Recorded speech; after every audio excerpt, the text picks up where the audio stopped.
Sure, I think you understand what that even means. 10 years. Do you understand that? 10 years in captivity is nothing else but 10 years in captivity. It's very scary when you wake up, and every time you see the same thing in front of your eyes.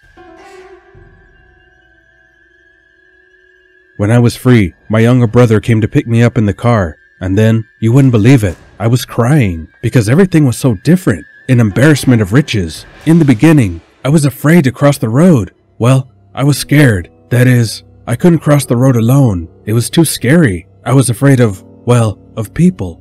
In general, I was wild. Honestly, people noticed that I was very strange, and I always worried. What? How will people look at me? How do I start over? Can I? That's what I was most afraid of. But I thought that I would fail and go back to prison. Honestly, totally different society. Everything is different, you know? Everything. I mean, if you met me before, I would talk to you. Hey, yo, what's up? Damn it, something like this. Now it's different. When I was working in a sewing factory, there was a girl who was jailed with me. Imagine that. I saw myself. For real. The girl was just released. I saw how she behaved. It's awful. It's vulgar. Well, just awful, honestly. They already got a certain habit to sit like that. That's the prison style. And you have to sit like this, or like this to sit smoking. Getting a job. I couldn't get a job because I was a gypsy, and because I was convicted. Would any normal guy want to date a convicted girl? No one wanted to believe that I had really come to my senses, that I had really, sort of, decided to get on the right path. My relationship with my mother was failing. I had psychotic breakdowns. It seemed to me all the time that the whole world didn't love me, you know? The whole world doesn't understand me. And because of that, I mean, in some ways, in some moments, I was getting down, so I got drunk, you know? Here, I cut my hands. They sent me to the Novinky hospital. In Novinky, when they checked my brain, or whatever, they asked, "Where's your mom?" Well, just like you do now. I mean, they asked me everything in detail. When I told them everything, they concluded that my psyche had been broken when my mother had killed her brother in front of me. 'Cause I saw the blood, I saw everything. I was 9 years old, and I saw it all happening in front of me. My mom had self-defense. She killed, well, defending herself, anyway. She killed her cousin, so she was taken to jail. They took the 4 of us to an orphanage. To the orphanage in the city of Sodino. It was hard. When they took my mother away, I stood up in front of the car. I hugged the car and cried and cried. My brothers and sisters were clinging to my mother, crying. My mother cried too. She helped us, sending us parcels, packages, money from prison.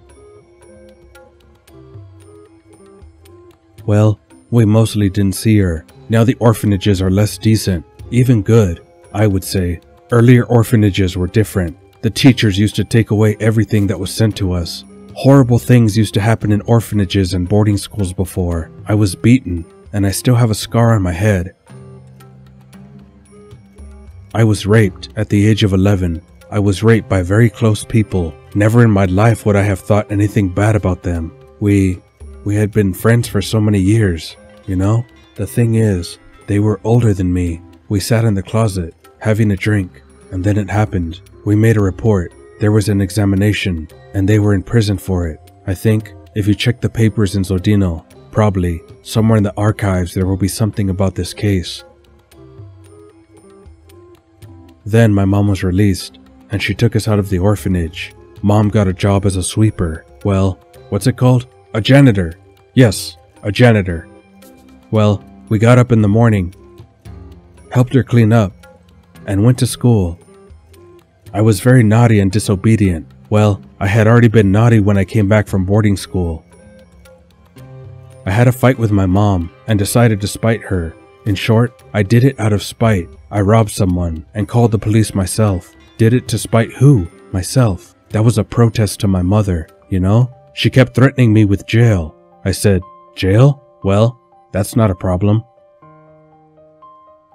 In fact, I thought she was just scaring me with jail. But she was right. I thought they'd just lock me up and I would be released soon, but they didn't let me go. I was freed from the juvenile. Did I understand anything? Definitely not. It was so... I felt bad there, but I was piqued that I'd be free. You know, I thought I'd have more prestige among my peers who know that I'd been freed, and they'd be afraid of me. Indeed, someone respected, and someone even asked for my help. If someone was offended, I would go and stand up for them. That's what drew me in. You know what I mean? And yes, I felt the euphoria, the thrill. That's true, honestly. You know, like a leader. A leader! I've always wanted to be a leader. And again, I was put in jail. I was 20-something years old. 21, 22, I think. Yeah. I mean, it was kind of time for me to think about it.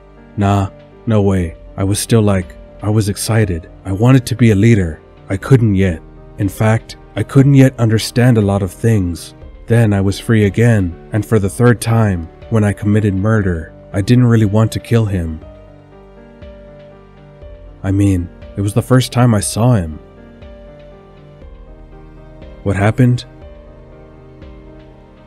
I was taking part in a contest in Minsk, and I was getting ready for the Slavonic Bazaar. Well, as it turns out, my friend, I, and my colleagues from our work decided to celebrate that. We went to a cafe, and there began some kind of scuffle.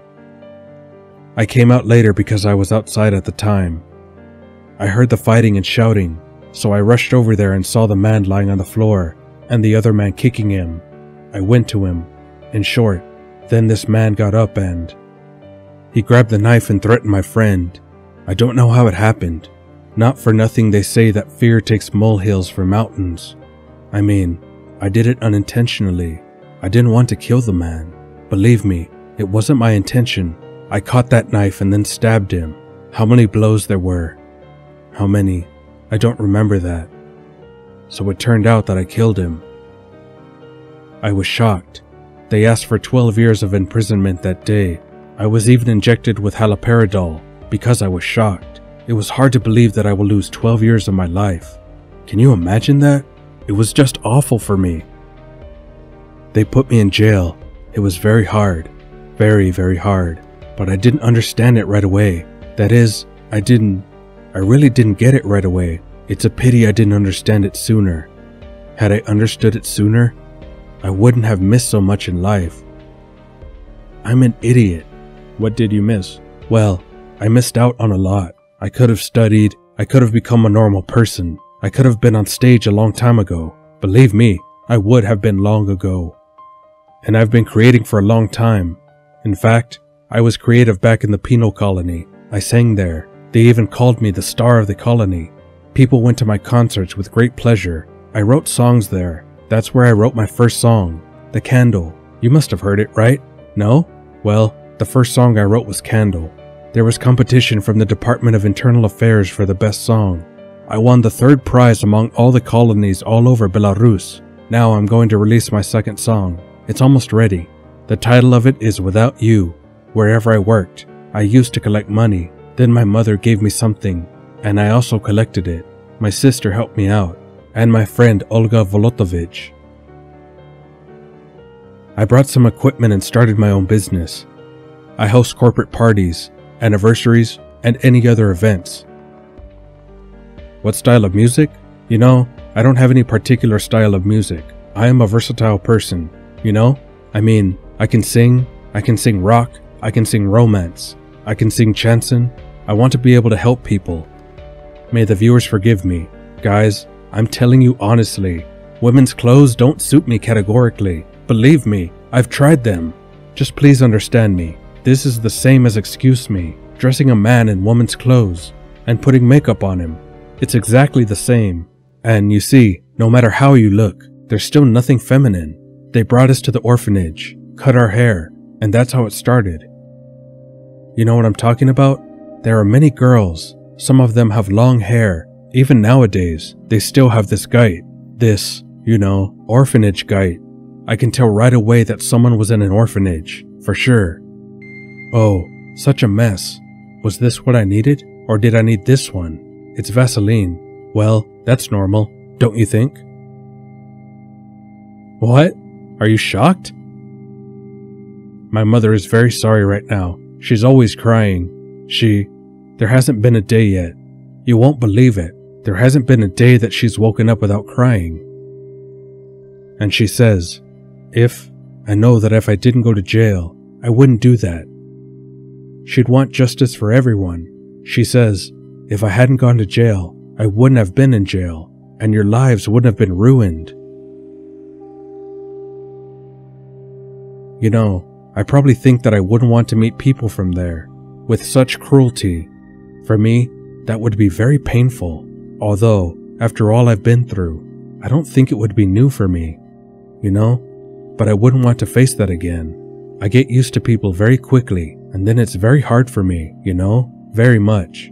And it's in those moments, by the way, that I start to remember the colony, you know? That's hard to explain. Oop, and the colony right in front of my eyes. That's it. There are situations that I can't stand. People, if you don't want to communicate, then don't communicate, but don't cheat. For me, this is the scariest thing. The pain, the heartache. I may not show it, but in my soul, I will carry it. That's a wrap.